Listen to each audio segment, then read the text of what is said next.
Vamos passar aqui que a gente vai detalhando um pouquinho melhor. Na história clínica, na anamnese, eu tenho aqui qual é a primeira pergunta que o médico deve fazer para o seu paciente. Primeira pergunta, os dados pessoais desse paciente. A primeira pergunta de todas elas é: qual é o seu nome? Apelido e nome. Nome e sobrenome. Não pode se olvidar, não pode esquecer de fazer isso. Tá?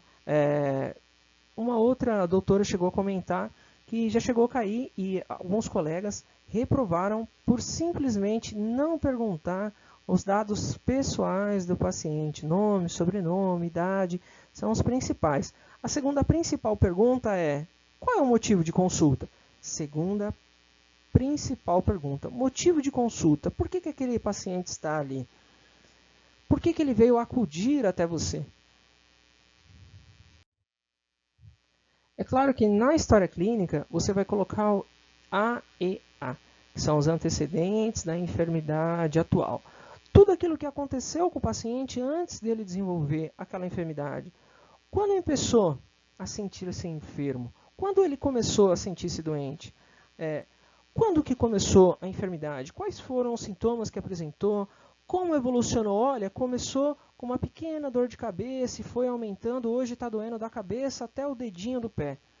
Então, todo esse tipo de questionamento, ele é feito, claro, de uma forma organizada nos antecedentes da enfermidade atual. Aqui é um exemplo de como você deve construir ali a sua história clínica e pautar principalmente os antecedentes da enfermidade atual. Um exemplo. O paciente relata para você que está com dor. Ok, é muito comum.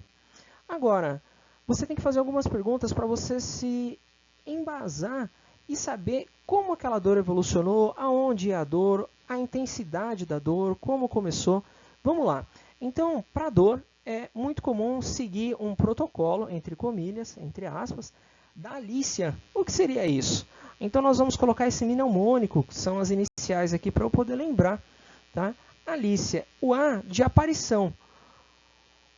Quanto tempo tem essa dor? Quando apareceu? O L é a localização. Aonde que está doendo? O I é irradiação. Da onde para onde? Ah, doutor, a dor começou aqui no meu dedo polegar e está irradiando até o meu ombro. O caráter da dor, como é essa dor? Tá? Ela é uma dor que é como pontada, enfim, é como uma pontada, está ardendo, formigando. Que tipo de dor? Como é essa dor? Aqui a intensidade de 1 a 10. Quanto dói? Ah, está doendo demais, está doendo 10, digamos assim. Tá? E quais são os agravantes e atenuantes? Ah, doutor, quando eu levanto o braço eu não sinto dor, mas se o braço ficar estendido ou ficar para baixo, vai doer demais. O que agrava, o que atenua? Tá? E é claro que eu tenho o Fredusa, a frequência, a duração, os sintomas associados. Ah, doutor, além de doer o dedinho da minha mão, toda vez que eu abaixo o braço também vai doer o dedinho do meu pé. Tá? Então, esse tipo de raciocínio ele é um padrão. E você segue um protocolo quando é para dor, para febre. Nesse material incluso que nós vamos mandar para vocês, tem na história clínica todos os protocolos, como eu já disse para vocês, entre parênteses, que vai te orientar para cada possível patologia que aquele paciente venha apresentar ou possível sintoma que ele venha a apresentar. Principalmente não para ficar muito complicado, mas para as principais, dor, febre, enfim, qualquer dúvida podem nos perguntar. Aqui também na história clínica você tem os antecedentes remotos da enfermidade atual. Tá? Quando foi a primeira vez que começou? Há quanto tempo começou? Você já teve, já parou, voltou de novo essa dor? Antecedentes patológicos personais, isso é muito importante, deve se perguntar quais são as patologias que esse paciente possivelmente já tem. Ele tem diabetes, é muito comum, hipertensão arterial também é muito comum. Tá? Diabetes, hipertensão arterial, todo tipo de patologia você deve perguntar se ele tem alergia, enfim, são questionamentos que a gente deve fazer sim ou sim, sempre. Aqui podemos abordar os antecedentes patológicos familiares, por exemplo, olha, o seu pai já teve alguma enfermidade, ele é vivo, ele já faleceu, ele já teve câncer, ele também já tinha diabetes, enfim, tá? Tanto o pai quanto a mãe. Claro que os antecedentes gineco-obstétricos é feito exclusivamente para o sexo feminino, ok? Onde você vai perguntar o FUM, que é a fecha della última menstruação, ou seja, a data da última menstruação, quantos partos já teve, enfim, são questionamentos que são obrigatórios e que você, como profissional, tem que abordar para o seu paciente em uma história clínica e também numa boa anamnese, ou seja, numa boa investigação, além do exame físico, que faz parte lá da semiotécnica. Os hábitos são muito importantes também. Quanto mais perguntas você fizer, quanto mais completo for o seu questionamento ao seu paciente, melhor vai ser a sua conduta, a sua possível hipótese diagnóstico e também tratamento. Hábitos muito comuns, se ele é etilista, ou seja, se ele costuma beber regularmente, o quanto ele bebe, a alimentação, se ele é fumante ou não, tá? E a ectoscopia, o que é a ectoscopia? Tem uma diferença da ectoscopia para a anamnese, para o exame físico. Nada mais é do que uma visão global do paciente, uma visão mais metódica de todas as particularidades que esse paciente tem, tá bom? E não posso esquecer o que é, de fato, também super importante e vital, que são os signos vitais desse paciente. Eu sempre, é claro que no Brasil, muitas vezes é o profissional da enfermagem que faz esse tipo de mensura, né? Ele que acaba medindo ali frequência cardíaca, pulso, frequência respiratória, temperatura, pressão arterial, saturação, peso, altura, índice de massa corporal. Mas é importante para que nós, que estamos começando, nós venhamos a criar esse hábito, tá? Que é realmente verificar a frequência cardíaca do paciente, porque através desses dados você também consegue ter parâmetros aí para te ajudar naquele seu exame físico, naquele seu possível diagnóstico, na sua anamnese, enfim. Fundamental saber os signos vitais do paciente, como estão, se estão dentro da normalidade, acima ou abaixo. Isso é muito importante. A revisão por sistemas, claro que nós não vamos abordar profundamente aqui, mas todos os sistemas, sistema neurológico, você pode fazer uma avaliação do sistema neurológico, sistema respiratório, sistema gastrointestinal, fazer todo um questionamento sobre esses sistemas. Mais uma vez, o exame físico, que é importantíssimo, faz parte da semiotécnica, e são quatro pontos fundamentais que eu tenho que fazer e tenho que fazer muito bem.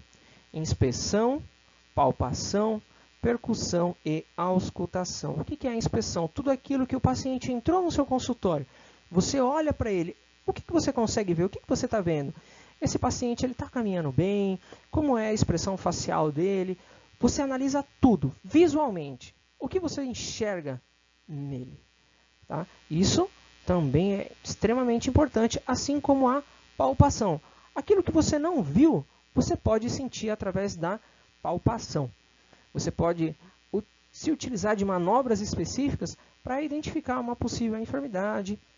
Um exemplo, o paciente ele entra puxando, vamos colocar esse termo bem simples assim, puxando a perna direita. Né? Ele está meio que arrastando, com o corpo um pouco curvado para frente, reclamando de dor, um pouquinho para a direita, ao lado do umbigo, um pouquinho para baixo, na fossa ilíaca direita. Tá? Então você viu que ele está ali com uma certa dificuldade para movimentar a perna direita. Ele está um pouco curvado para frente, né? Com aquela expressão facial de dor. Você analisou esse paciente, viu que ele está com dor na fossa ilíaca direita. Olha só, o que você viu? Arrastando a perna direita, expressão de dor. Quando você palpou, sentiu que através de uma manobra, são várias manobras, mas pode ser a manobra de Bloomberg. Desculpa. Você fez essa manobra, uma manobra específica, e você viu que foi positiva. Então, através dessa palpação, você já pode ir nesse leque de possíveis patologias, de possíveis enfermidades ali que está acometendo o paciente, você já consegue ir enxugando. Caramba, né? Eu já vi que ele está de uma forma. Quando eu palpei, ele indicou outro sinal. Há casos que você vai fazer a percussão, que você vai, como eu posso dizer, fazer um toque como se fosse uma batida no seu paciente e tocando ali o abdômen dele e fazendo toques específicos, como se fosse fazer uma percussão mesmo, tá? Uma possível auscultação, claro que depende muito do lugar, depende muito do que você está examinando, para chegar num possível diagnóstico do que está acometendo aquele paciente. Tá bom? Então, muito importante, inspeção visual, palpação e percussão tátil. A auscultação é onde muitos aí já, logo no primeiro semestre, já pega ali o estetoscópio, o Littmann, já anda pendurado ali no pescoço, né? De fato, onde você vai usar o seu estetoscópio, seja ele Littmann ou não, para você também fazer um possível diagnóstico, tá? Seja ele ali, principalmente da parte cardíaca ou da parte torácica, né? No geral ali, seja cardíaca, pulmonar, enfim. Vamos lá, vamos para o próximo slide. Sobre o exame físico, cada parte do corpo você tem que analisar. Cabeça, pescoço, o diâmetro, o tamanho, os orifícios, tudo você vai fazer através da inspeção, palpação e, claro, quase todos percussão ou auscultação, tá bom? Cabeça, pescoço, tórax. Aqui um pouquinho mais detalhado sobre cada um deles, tá? O que você vai avaliar com a palpação, percussão, auscultação. O resumo semiológico. O resumo semiológico vai ser dado através da anamnese, a clínica, propedêutica e do exame físico. Bom, aqui eu dei um exemplo, né, a semiologia da dor.